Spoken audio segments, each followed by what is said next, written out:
দেশে বিভিন্ন সময় বিভিন্ন জেলার মতো নারায়ণগঞ্জের রেল স্টেশনের নানা অবকাঠামোর উন্নয়ন হলেও উন্নয়ন হয়নি রেলওয়ে পুলিশ ফাঁড়ির। উল্টো দিন দিন অবনতি হচ্ছে বলে জানা যায়। পুলিশ ফাঁড়িটির পেছনের অবস্থা আরো উদ্বেগজনক। পুলিশ ফাঁড়িটির পেছনের অংশে পানি নিষ্কাশনের ব্যবস্থা না থাকায় পানি জমে থাকে।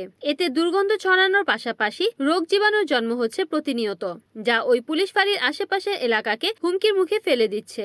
পানিতে বসে ভাত খাচ্ছেন পুলিশ সদস্য, হাঁটু পানিতেই বসবাস করতে হচ্ছে তাদের। নারায়ণগঞ্জ রেলওয়ে পুলিশ ফাঁড়ির একজন কর্মকর্তা বলেন, ফাঁড়িতে আমরা মোট 13 জন পুলিশ সদস্য কর্মরত আছি। আমাদের এখানে থাকা খাওয়ার ব্যবস্থা খুবই কষ্টকর। গোসলখানা থেকে শুরু করে শৌচাগার পর্যন্ত ভালো কোনো ব্যবস্থা নেই। এইদিকে সচেতন মহল বলছেন, কোনো এক কারণে নারায়ণগঞ্জ রেলওয়ে পুলিশ ফাঁড়ির কোনো উন্নয়ন নেই। পুলিশ সদস্যরা অনেক কষ্ট করে তাদের দায়িত্ব পালন করছেন।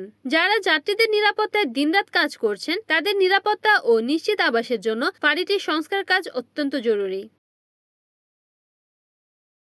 রিপোর্ট করেছেন সুমন ইসলাম, এনএন টিভি, নারায়ণগঞ্জ।